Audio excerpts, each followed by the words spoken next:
You're listening to Heritage Radio Network. HRN is food radio supported by you.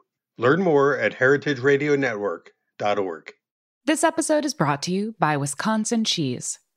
We've been making cheese in Wisconsin since before we were even a state, which may be one reason why we win so many awards for it.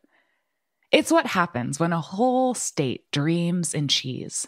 Find your next favorite cheese at wisconsincheese.com.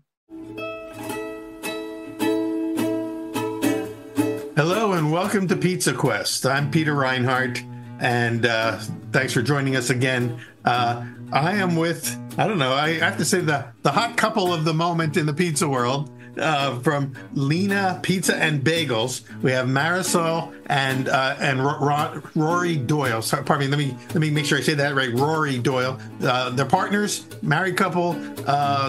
Each bring a diverse set of talents to the scene, but most importantly to the world right now is you guys were featured in the New York Times recently, not only as one of the 22 best new places in the country, but really in the sidebar story, you were the lead story. Them talking about what you're doing in Cleveland, Mississippi, at Leña Pizza and Bagels. So I want to find out from you guys how'd this all happen, and maybe fill us in, even though it seems like you're an overnight success to the rest of us. I know there's a long backstory for both of you to get to this present moment. So welcome, first of all. Rory, I see you there. I see Marisol. Those of you who are watching on the video version, we've got them up on the screen. Those who are just listening to the audio version, if we show anything of note, we'll let you know. So, anyway, welcome to both of you.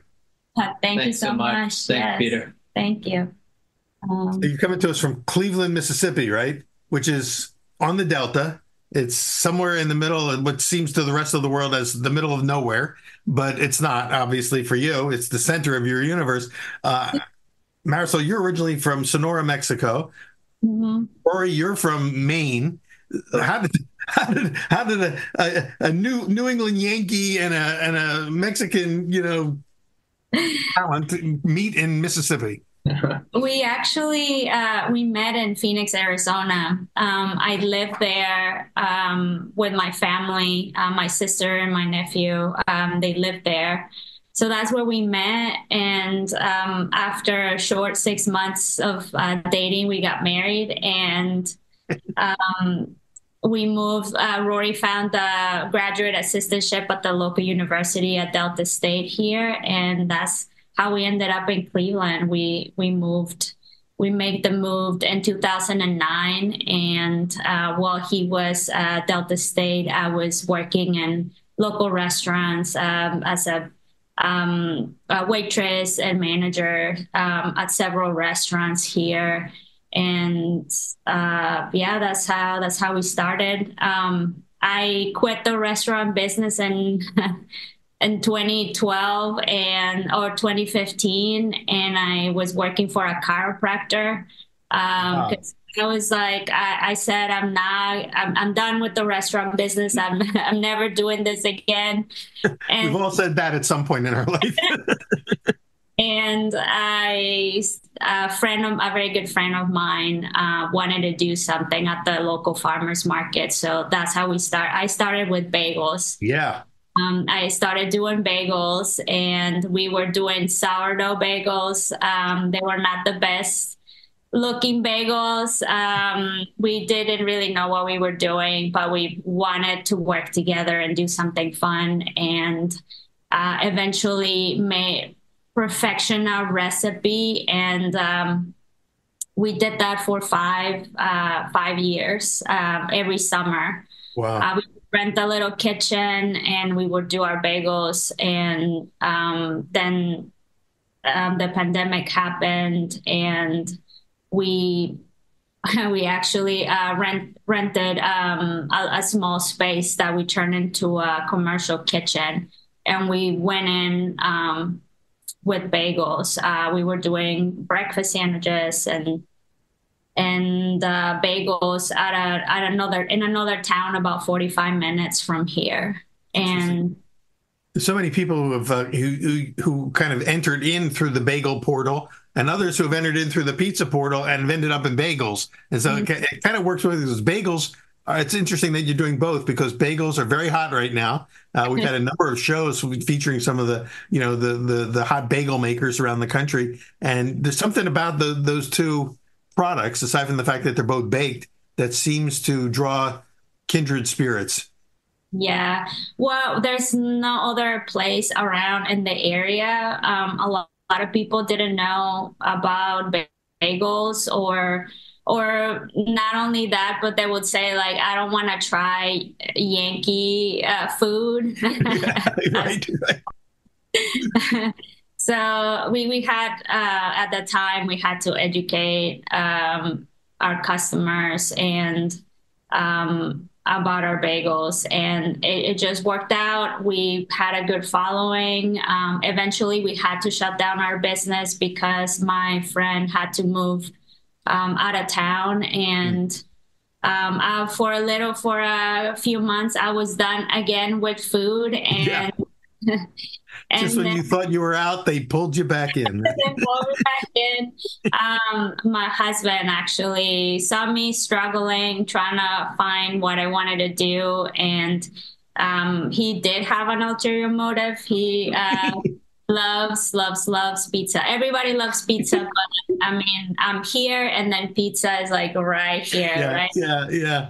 Well, it's funny because everyone loves pizza, and a lot of people, make a pretty good pizza, and people say you should go into the pizza business, and that doesn't always work for everybody, but somehow it did for you guys. That was my husband. He was like, you have to do it. But I think because he saw me working with the O, and he encouraged me and thought that it would be a nice transition. And bagels here by itself, like it wouldn't be a feasible business. Yeah. So pairing pizza and bagels made sense at the time, and still makes sense. When you were doing bagels only at the beginning of this run, were you also doing sandwiches on the bagels, or just selling the bagels by themselves? Yes, we were doing breakfast sandwiches, bacon, egg, and cheese, sausage, egg, and cheese. That's where the money is in doing something with the bagel. Yes. So, and when my business partner moved away, I just didn't want to do it all by myself. So that's why I kind of stopped. But like doing pizza, that was our next quest. So I know somehow you ended up in Naples, and I guess before that you had kind of hit upon what many of us think is maybe the mother lode of pizza in America at Pizzeria Bianco in Phoenix, and you were living in Phoenix, so you knew about Pizzeria Bianco. Would you say that was your inspiration for getting into the pizza side? I think that I think yes, and also was my first experience. I don't know about you, but it was my first time trying that style of pizza, and I remember like vividly going there in the summer. It was so hot, in Phoenix, temperatures go above 100. Right. We were there like at 3 p.m. Waiting in line because they opened right at 5, and you just had to be on the list, and you couldn't go anywhere because they will write you off the list. And I just remember that experience, and just having their first pie. I still remember it, and that's that. I think that's why we decided to go and do Neapolitan and take a class. It's tough when you have to pay the price, like standing in line for a Taylor Swift concert or something like that, and it better be good after all the pain you go through to get to it. So it sounds like it didn't disappoint you when you finally had that first bite of Chris's pizza. Rory, you grew up with Northern style pizza, I assume. Maybe is that where you sort of first entered into the pizza passion world? Yeah, so in all honesty, I grew up eating really bad pizza, but pizza was my comfort food, right? Like that. And to go a little bit deeper, my family didn't have a lot of money, so a lot of the pizza that I ate was really bad, either fast food chain pizza or more typically like frozen pizza. Yeah, but I would buy or we would buy like frozen pizzas for the house, and I'll never forget, probably close to 12-inch is the typical size for the freezer. Right. I would just eat the whole one by myself when I was like, 7, 8 years old, and I kept doing that forever and ever. And so that's kind of what I grew up on. But like Marisol said, there's something about pizza, like there's really no such thing as a bad pizza. There's only good and there's very good. 99% we say is good, and then there's the very good, which you guys have, then you discovered that other level of what pizza could actually be when it's executed at that high level. But dough with something on it always seems to work, even at the most mediocre, expression of it. So so that's how, so you got hooked. And then after going to Bianco and kind of deciding that you wanted to get into pizza, is that when you decided to go to Naples to study? Yes. When we were talking about it, I was making pizzas at home, and I had no idea what I was doing here at home. And we decided to take a trip. We were gonna it was gonna be like a vacation / like searching and trying to see if that was something that we wanted to do. So I did a little bit of research. I found this school outside of Naples in Bagnoli, Scuola di Pizzaiolo, and it's a working school. It's a working pizzeria. A school pizzeria. So they had 2 ovens, and one was for the school and the other one was for service. So how long was that program or the training there? That was a week-long course. It was a week, yeah. Some of your listeners might, especially folks from Italy or tied to the Neapolitan world, might know our teacher. He was Fabio Cristiano, and he's super connected to the Neapolitan scene, being in Naples. But, and I think we've seen Fabio at some of the pizza expos over the years too. That school is very well known, and also has spawned a lot of American spin-offs of the school as well. So it was a 1-week crash immersion course in pizza. Yeah. Neapolitan pizza. I found it and I told Rory about it, and I asked him if he could go with me because I was a little bit nervous. It's another country and another language. So he said he did it with me, and we did it together. And Fabio is so passionate about pizza and teaching that it's so contagious, and it made us believe that we could do it. And we came back just planning, just thinking about it, and all excited and planning, and I think that's what made us decide that that's what we wanted to do. I know we talked a lot after the first trip, and we were like, okay, kind of related to what you said, Peter, about, I can make pizza, let me do a restaurant. Like, okay, 1 week's crash training course is not enough. Within a few months, actually, we were back in Naples, and this time for a very intensive, and Marisol being the foodie, I'm the photographer, but like she did a private one-on-one week-long course at AVPN, which was like, that was the trip back to get even more skills and more practice and training. And then we went back again, like after that. So Naples has become this special place for us. We have friends. Touch point for you. Yeah. While you were in Naples, you must have eaten a lot of pizza eaten around at some of the great places. Did you have any particular favorite pizzerias or sort of targets that became the model for what you wanted to do? Well, my favorite is Pepe and Granny. That just blew my mind, and just the whole experience. That Franco Pepe? Pepe, yes. Yeah, that's that. Of course, many of our listeners have seen that episode on whatever, on Netflix, Chef Table. So he's really kind of he's right now at the top of the pyramid, I'd say. So you got to have his pizzas, huh?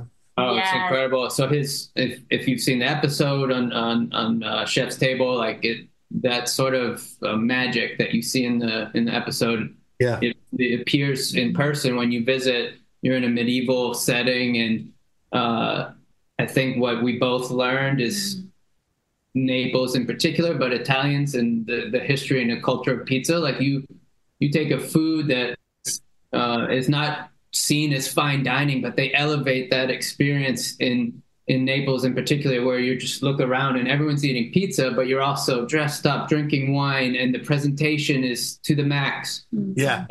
And we felt that at Franco Pepe's, Pepe and Grani in particular, but also we have a kind of a great experience at Concetina Teatrani. That's in an old part of Naples, and he's like third generation in that family, Ciro Oliva, and he has a beautiful presentation as well. And we did a tasting menu at his restaurant, and I think it was among the most memorable meals of my life. And it was it a tasting menu of pizzas or a tasting menu that included pizza as one of the all pizza?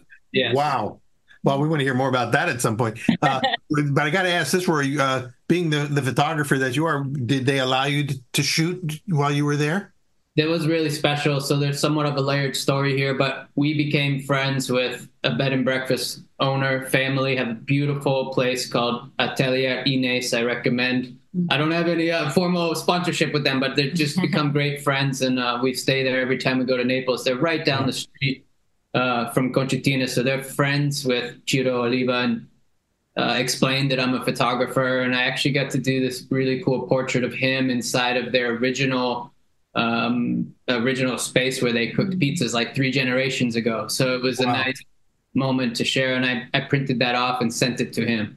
So is that on your website by any chance? Any shots from there or anywhere else?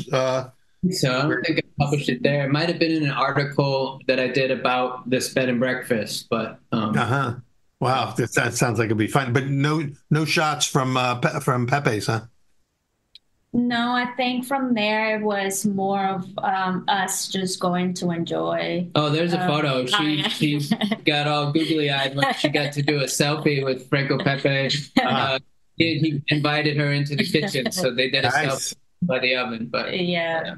So, and now is that one on your Instagram or anything like that? I think it is on our Instagram. I think so, yeah. Yes, probably on our social account. So people that want to follow, along the story, you're on Instagram at Leña Pizza and Bagels. Is that where they find you?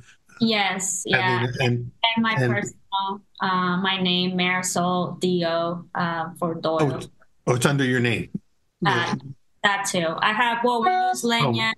And my personal, and then Rory has his Rory Doyle photo. The official. Rory Doyle, you have an Instagram as well as a website? Because I was on your website. I didn't see the Instagram, but I'll follow that one as well.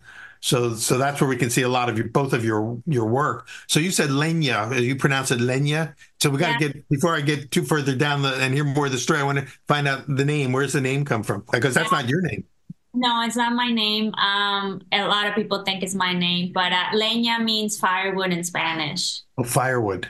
Oh, cool. In Italian, yeah. it's like, I feel like an idiot because I don't know that. I should know that, but now I do. I'm adding it to my bank of knowledge here. So, yeah, because for us it's very we use wood for to ignite our oven, like to have our oven and to cook our pizzas. Like we have an oven that is hybrid, is gas and wood, but our choice is to use wood. This episode is brought to you by Wisconsin Cheese. There's a reason when you think of Wisconsin, you think cheese. Cheese is a huge part of Wisconsin's history and future. In Wisconsin, the state of cheese, the tradition of cheese-making excellence began 180 years ago, before Wisconsin was recognized as a state. Immigrants traveled to settle in this lush green hills of Wisconsin, bringing their cheese-making traditions with them.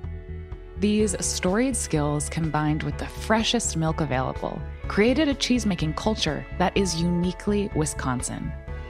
Wisconsin's 1,200 cheesemakers, many of whom are third and fourth generation, continue to pass on old world traditions while adopting modern innovations in cheese-making craftsmanship.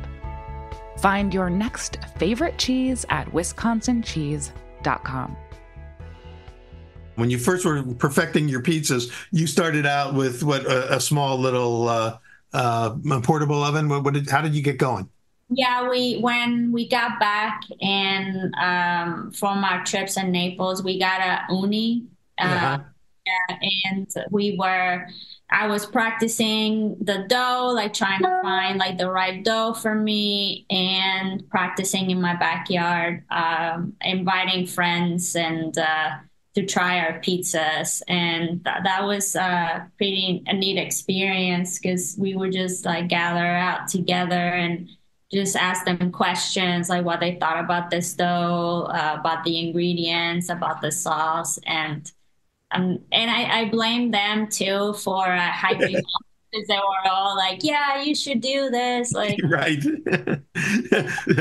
They get to enjoy it. You get to do all the work. exactly. But that happened a lot during the pandemic, especially. So many people through either a rock box or an uni, got into the pizza making. Some of them turned them into businesses. And we talked to a guy up in Rochester, New York, Peels on Wheels, last year, and he had like 3 rock box ovens, I think, in the back of a 3-wheeler vehicle, and he would drive places, open the back, and it was like these 3 ovens were like almost like having 3 rockets, blasting out of the back of his truck, and that's how he got going. And now he's got a brick and mortar. So you started out, I know, being on the, basically with the bagels and the pizza, you were just doing it on the road. You were mobile, but then you're now brick and mortar, right? Yeah. So once we tested out recipes and all that, and we talked it out and we decided to do it and just invest and go like full in. We found the little building in downtown Cleveland that was like there was nothing in there. It used to be a restaurant, but it's been closed for months, and we found it. We said this is what we're gonna do. We're not designers. We're not we handy at all. Yeah. We had to find people that could help us out just to turn this little building in a short amount of time because it was we were gonna be grandfathered in until like a certain time, and if we didn't have all our inspections and all our building permits, we were gonna have to bring the building up to code, and for us that was not gonna be feasible. It was just gonna be an investment that we couldn't make. So from October of 2022 to March of 2023, that's the amount of time that we had to just renovate very quickly. This like gotta get it, turn it around and get it open. Yeah. Yeah, so I got equipment, painted the inside floors, and pretty much the layout it kept changing, but we just built it from the oven. Like the oven was gonna be the focus because as you come in and we'll have seating on the sides, you see the oven in the very back, and then from there we just build it around it. Just like a little kitchen, like you come in and you see us working, making the pizzas, like stretching the pizza, cutting and all that, all that. It sounds very traditional, a very Italy tradition, so to speak. But we wanted people to see it, and it's very funny because like people come in, especially men, they see the fire and they're like, "Oh, fire!" Yeah, right.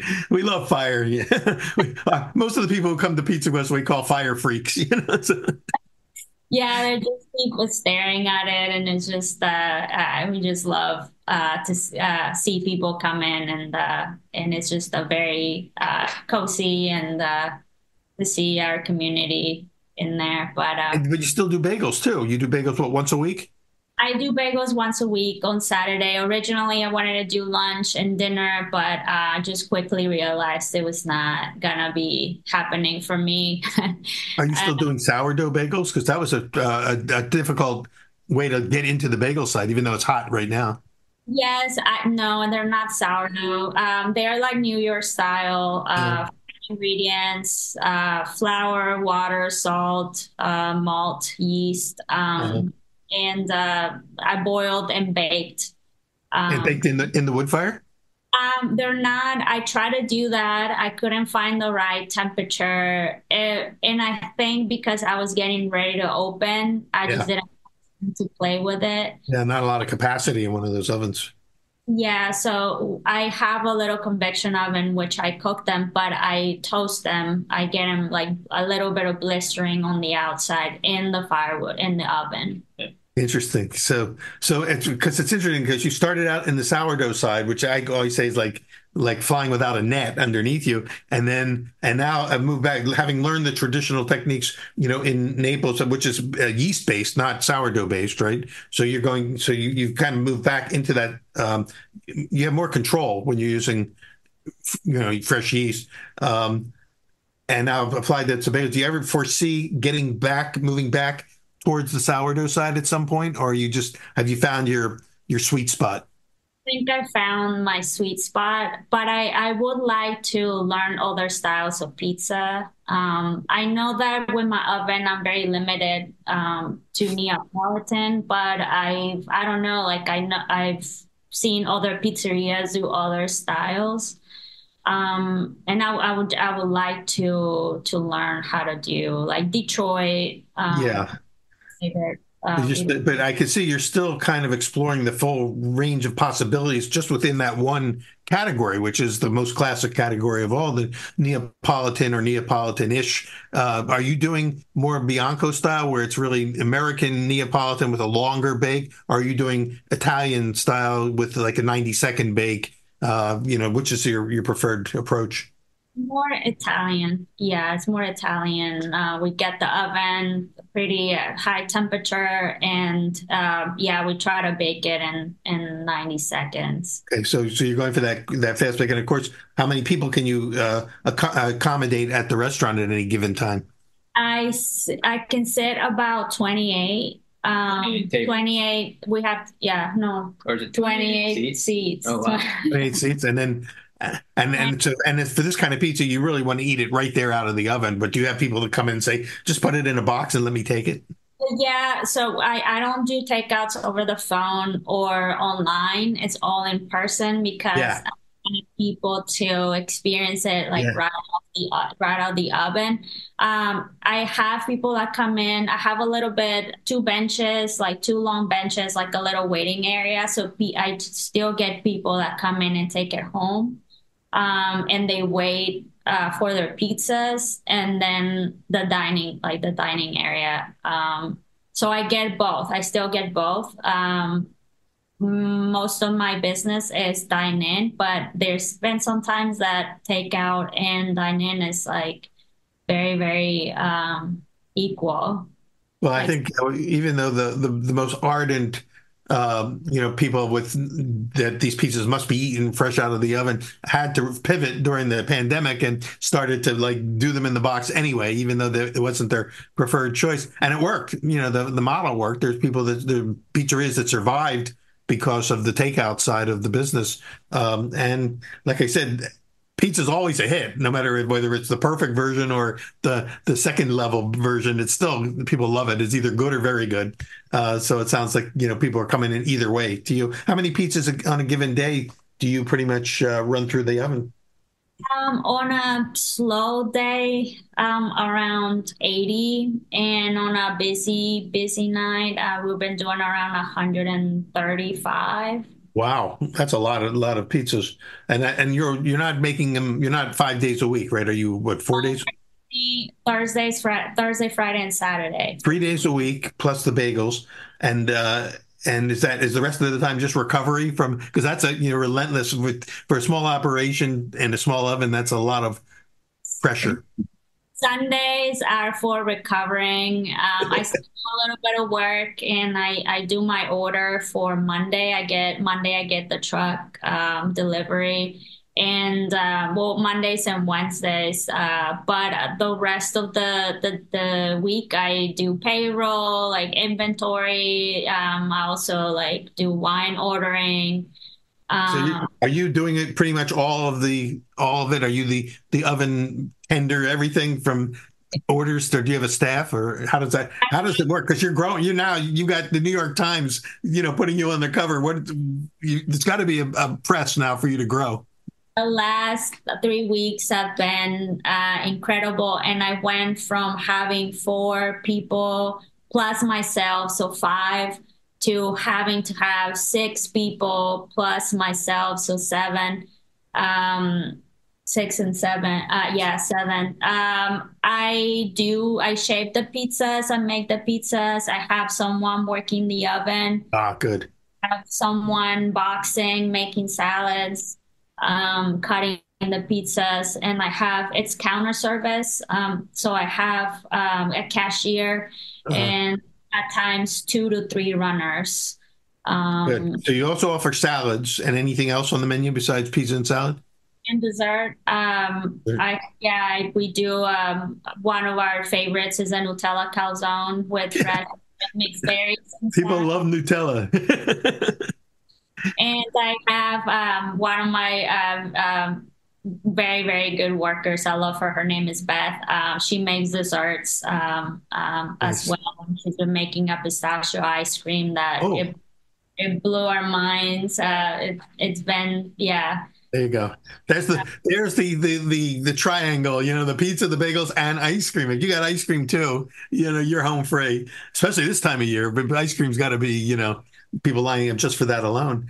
And Uh, cuatro leches cake. mm, I gotta throw a little bit of my Mexican yeah. heritage there as well. So Yeah, I want to talk about that a little bit because I know number one, you got a pizza named after Rory, right? You got what is that, Pepper Rory, right? Which has got to be, I'm guessing, is a tribute to your passion for pepperoni pizza from your youth, right? The number one seller, not to brag, but yeah.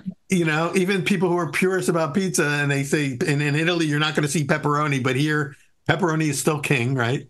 yeah. Do you have a particular source for that pepperoni? Do you have a favorite pepperoni type? I've been using Greco and Sons pepperoni. I've had a lot of people come up to me and say like they're not really a pepperoni fan, but somehow I like this one. they like this pepperoni, and like we agree. As soon as it comes out of the oven, it gets a little bit char on top, and it's just the flavors, That's good. smoky. So what's it called again? Breckle? Greco and Sons. Oh, Greco. Okay. I'm sorry, Greco. Yeah. Okay. So that's one that everyone can have, get to because that's a national brand. What about now? You brought also some of these, sort of Mexican influence into the flavors. So can you talk a little bit about some of the pizzas that you've tipped in that direction?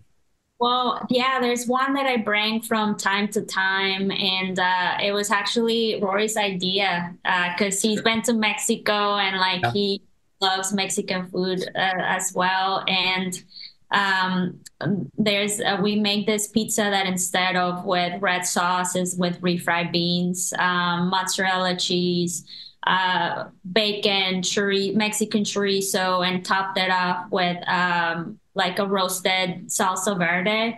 Wow. And yes, in the beginning, people were a little bit apprehensive, but now the more that we bring it back, the more it Yeah. sells.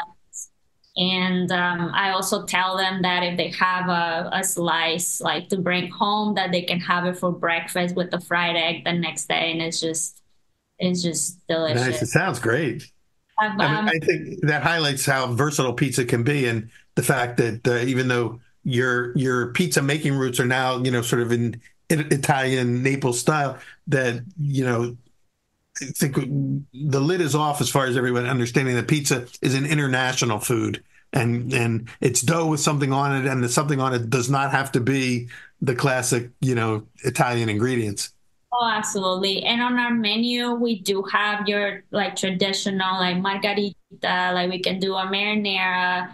We have a prosciutto arugula in our menu, but we also change it up and do we do one new pizza every week, like one different style of pizza. We've done a shrimp and grits Oh, pizza. We've done like this week we're gonna do potato pizza, and it's a white sauce, Parmesan and garlic base with thin sliced potatoes, bacon, finish it up with nice. onions, and it's just I love baked potatoes. just talking about this last night, like how I love like French fries or potatoes and Yeah. everything. It just tastes like a loaded potato, and it's just so good. Well, I like the fact that you don't limit, you don't feel any sense of limitation as to what you can do on top of that pizza. Some people are so married to to the traditional styles that they just won't want to think out of that box. But it sounds like you're an out of the box thinker from the get go.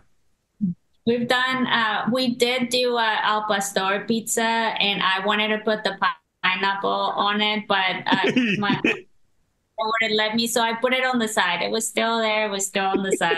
That's a very controversial, box to open up there. But and we've had that discussion on Pizza Quest a number of times of whether is it allowed, is it legit, isn't it? But and I won't pull you into it yet. But maybe we'll get you when we'll get a panel discussion going sometime in the future and talk about. But I love the idea of kind of making that a taco style pizza like that. Because why not? Isn't it? I mean, there's so many similarities between pizza and traditional street foods of various cultures. So you do the pastor there. Then is it just a slow roasted pork, or how do you do that? Yeah, just slow bake. Season it and just layer it, kind of like what they would do on the street taco stands, and then Yeah. just bake it for a few hours. Well, before we run out of time, tell me a little bit about Cleveland, Mississippi. I mean, the restaurant's on what, Cotton Row? Is that the name of your street? Cotton Row. I mean, it doesn't get more, Delta than this. I expect that we'd be hearing, blues music being played all over the place and slow moving guitar stuff and Delta blues players. Am I getting the right picture? Because that's what it evokes. All of those images, Cotton Row, the Delta. Is that what it's like? And what is Cleveland? What is the town of Cleveland about? Is it a farming community? Is it a fishing community, or what? Yeah, so I mean, a lot of your assumptions are pretty spot on. Like, we are very remote here. There's less than 12,000 people in Cleveland, and when the article came out in the Times, like we saw some of the comments, and they were like, "I didn't know there was another Cleveland." Really? And so we always talk about this is the real Cleveland, but Cleveland is a really nice small town that is doing well compared to a lot of the Mississippi Delta. A lot of people have left here. Agriculture is the lifeblood of this region. And when farming became more mechanized, and if you trace the roots of this region back even further, unfortunately, like the ties of this land, they're tied to slavery. So we have this history of farming that is also directly next to the Mississippi River. So you have a very flat landscape, a lot of wide open fields the only thing that breaks the horizon is a tree line from property to property. Wow. So, to come here, it is quite out of the way for people, but we do have a culture of tourism related to the blues music, to the Mississippi River.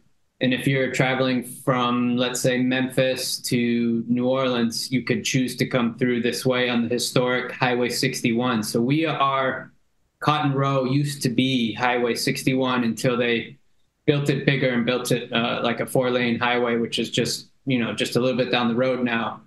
And so there's a lot of history where when farming was mechanized, the Great Migration of many African Americans leaving the area, going to bigger places, St. Louis, further. Is cotton still king? Is it still grown there? It's still grown here, but only in some places. Cotton grows best in sandy soil. So in 45 minutes north of us is Clarksdale, and they have much sandier soil than our county. But also cotton is no longer that prosperous. Right. So what is the agricultural foundation of the community? So they're row crops that change. They'll often change because it's not best practice to grow the same crop every year on the same land. Right. So they switch them out between rice, corn, soybeans, and cotton probably being at the bottom in terms of how much is grown. And then there's some winter wheat that's grown, but the big ones are corn, rice, and soybeans. What about other restaurants in the town besides yours? Or you're not the only restaurant in town, are you? No, we have like a steakhouse like two doors down from us. We have a hotel, the Cotton House Hotel, Oh, very close to us. And they have a bar, a rooftop bar, and they have a restaurant in on the first level. And there's other like restaurants. Well, I used to work at Hey Joe's, burgers and sandwiches, and uh-huh. What about barbecue? Any good barbecue around you?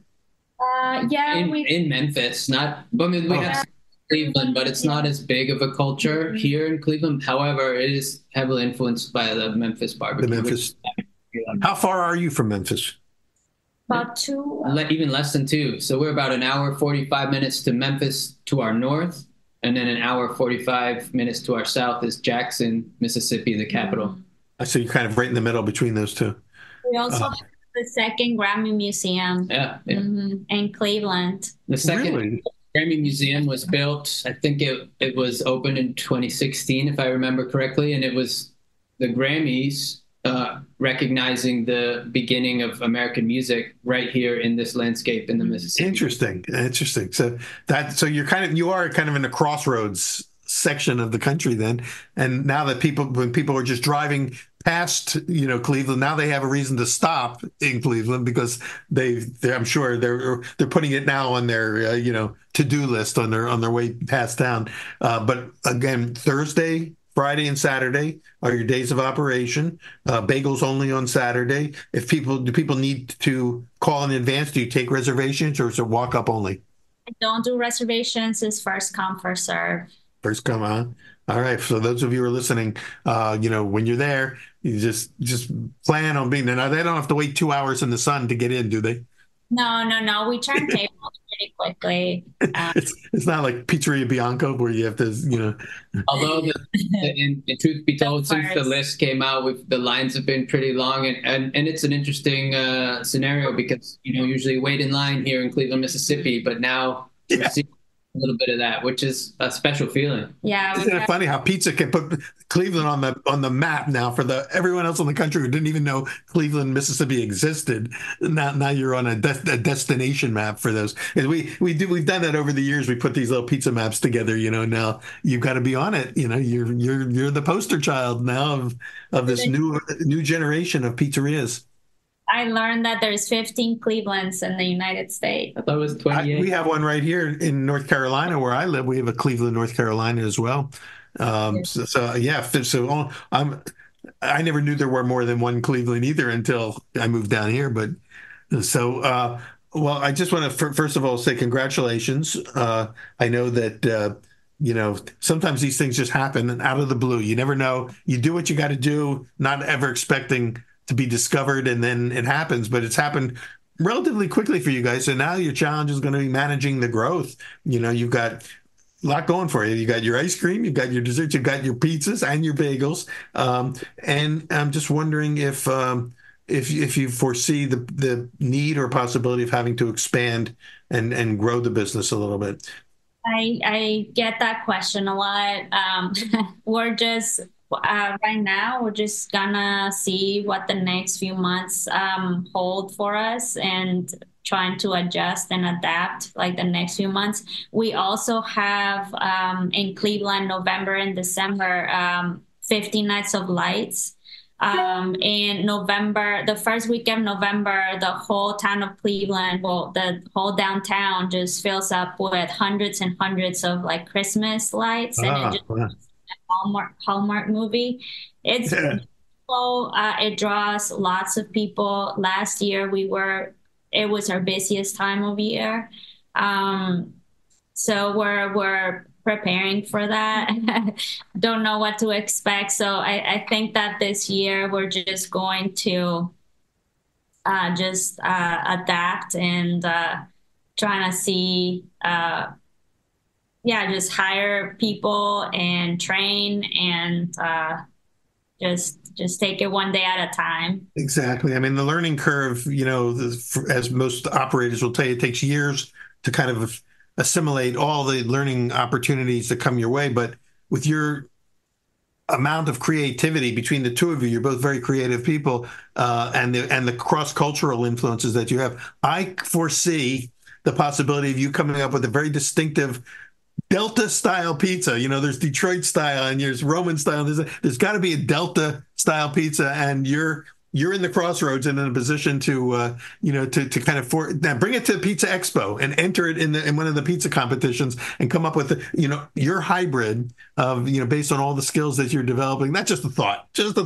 and I wouldn't say to rush into it, because you've got a lot of assimilation to do to catch up with all the things that have happened to you, but I could see it happening. Let me know when it happens, because and even some of the pizzas that you're doing already are kind of hybrid pizzas that represent something new, a new approach. So think about Expo. I don't know if you've ever gone to the Pizza Expo. Have you been to that one before? Yeah, we went to our first Pizza Expo this past March. Didn't I meet you there? Didn't we meet briefly? Yeah. Okay. So much was going on. Very quickly, don't worry about it. You were doing a demo for it's a pan pizza. I was doing a pan pizza. Yeah. With Scott from Pizza Tours. That's right. Yes, and we just said hello, introduced ourselves, and that was really special. To meet you, to meet all the people there, and to be on the floor, because probably the expo is bigger than downtown Cleveland. Yeah, right. That's true. It just, our minds were blown, and I couldn't stop eating all the food. It was incredible. Well, for you, it's kind of like a kid in a candy store, right? Someone who loves pizza as much as you do. It's the right place. But I don't know. Think about maybe entering. I don't know if you entered this year or not, but it's one of those competitions. It's a good learning part of your learning curve, and connecting with all those other operators that have been there. We just had Siler Chapman on. We just talked to him yesterday. His show hasn't aired yet, but Siler's been, involved in the pizza world, and he organizes the competitions there for years and years. So he never can enter in Vegas, but he entered in Naples, and a couple months ago he won the Gold Cup for one of his pizzas. He got the gold medal for a traditional American. They call it the Americano category. And so he finally kind of got a chance to compete. But all those years, he said, of being there, watching the competition, wishing he could dive back in, he learned a lot, and it paid off when he got into the competition. So the learning never stops, as you probably already know. But you're off to a great start. And so congratulations. Stay in touch with us. We're going to be following you. Those of you who are listening, remember to go to, let's see, for Instagram, it's what the best handles at Leña or? At Leña Pizza Bagels. Pizza Bagels. Instagram doesn't let us add the tilde to the end, so it's spelled Leña Pizza Bagels. And then Rory Doyle photo. Yes. Yeah, check out Rory's Instagram and the site, because the photos are fabulous. I know, guys, and you were nominated for a Pulitzer Prize, weren't you, for one of your stories? With a team of reporters investigating some unfortunate news in Mississippi about corruption in sheriff departments, but it was a really meaningful story. Yeah. And it had an effect too, didn't it? Yeah, actually, the legislature even passed a bill that would prevent some of this corruption happening in the local sheriff department. So that was pretty cool to see that happen. So real journalism still exists, folks. Thank you for doing that. There's some counties that I probably am not so welcome to visit. Right. Be careful. Watch your back. But thank you for doing that work, and for both of you for being, for expressing, your creativity and your passion so beautifully. We love Pizza Quest is really, partly about the quest for the perfect pizza, but it's really about celebrating true artisanship wherever we find it, and we love it when we find new people that are doing really important and creative work. So thank you. We appreciate you. And I'll look forward to seeing you again, in the future, both here on Pizza Quest and maybe at one of the expos. Thank you so Thanks so much, Peter. Us. This was great. Best of success, and make sure, I'm glad you're getting a couple of days off every week, because you're pushing hard at the beginning, what you have to do, but it's paid off. So Marisol and Rory Doyle, Cleveland, Mississippi, Leña Pizza and Bagels. Thank you. And thank all of you for tuning in to Pizza Quest. We'll see you at the next episode.